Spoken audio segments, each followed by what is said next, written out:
Hello everyone, आज हम पढ़ने वाले हैं general energy balance, enthalpy calculation और heat of consumption in bio process. तो सबसे पहले हम देखेंगे जनरल एनर्जी बैलेंस क्या होता है, इसका कंसेप्ट क्या है। तो ये जो होता है जनरल एनर्जी बैलेंस, इसके जो कंसेप्ट होता है बेस्ड होता है law of conservation of energy पर।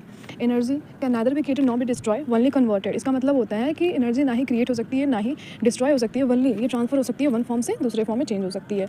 एनर्जी का यूज़ हम बायो प्रोसेस में किस पर्पज़ के लिए करते हैं, तो माइक्रोवेव ग्रोथ के लिए करते हैं, मिक्सिंग एंड एजिटेशन के लिए करते हैं, हीट ट्रांसफर के लिए करते हैं। अगर हम इसका एग्जाम्पल देखने जाएँ तो फर्मेंटेशन में माइक्रो ऑर्गेनिज्म हीट प्रोड्यूस करते हैं। अगर इसका इक्वेशन हम देखें, energy in minus energy out plus energy generated minus energy consumption is equal to accumulation होता है। इन अ सिंपल वे में अगर हम देखने जाएँ तो सिस्टम में जो एनर्जी आ रही है और जो जा रही है उसका डिफरेंशिएट सिस्टम में स्टोर होता है। अब हम देखेंगे सिंप्लीफाइड एनर्जी बैलेंस। इसको सिंपल वे में लिखने का तरीका यही है कि accumulation is equal to Q plus W plus H in minus H out. यहाँ पे क्यू जो होता है हीट एडेड या रिमूव्ड होता है, डब्ल्यू जो होता है वर्क डन होता है, एच जो होता है वो एंथैल्पी होती है। मतलब हीट, वर्क एंड फ्लो और फ्लो एनर्जी मिलकर सिस्टम को अफेक्ट करते हैं। अगर हम स्टडी स्टेट और अनस्टडी स्टेट की बात करें तो स्टडी स्टेट में एक्यूमुलेशन जो होता है जीरो होता है। इसका मतलब होगा कि जो स्टेबल होगा एनर्जी चेंज नहीं हो रही होगी। अनस्टडी स्टेट में एक्यूमुलेशन जीरो नहीं होता है, इसका मतलब ये टाइम के साथ साथ ये चेंजेस इसमें होंगे, एनर्जी स्टोर या रिलीज हो रही होती है इसमें।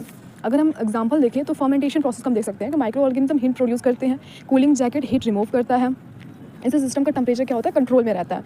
अगर हम इंपॉर्टेंस देखने जाएँ बायो प्रोसेस में तो बायो रिएक्टर ये डिज़ाइन कर सकते हैं, टेम्परेचर कंट्रोल करने में हेल्प करता है, कूलिंग लोड कैलकुलेशन में हेल्प करता है, लैब से इंडस्ट्री स्केल में ये हेल्प करता है। अब हम देखेंगे important topic enthalpy.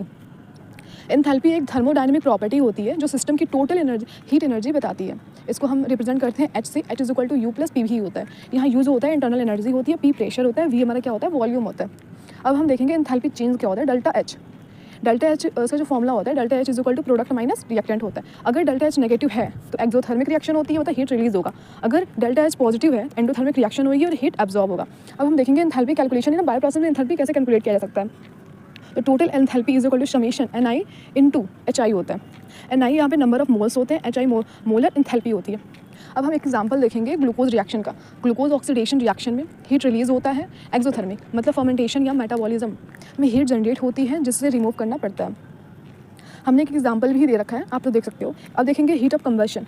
Heat of combustion का मतलब होता है जब 1 मोल सब्सटेंस ऑक्सीजन में कम्प्लीटली बॉर्न होता है तब जो हीट रिलीज होती है उसी को हम बोलते हैं हीट ऑफ कंबशन। इसका जनरल रिएक्शन होती है fuel plus oxygen is equal to carbon dioxide plus H2O plus heat. यहाँ हमेशा एक्सोथर्मिक होता है। इंपॉर्टेंट अगर पॉइंट हम देखने जाएँ तो more reduced compound is equal to more heat release होती है। अगर हम इसका यूनिट देखें तो केजे अपन मोल या फिर केजे अपन किलो जूल अपन ग्राम हो सकता है। ग्लूकोज कंबशन में हाई एनर्जी रिलीज़ करती है।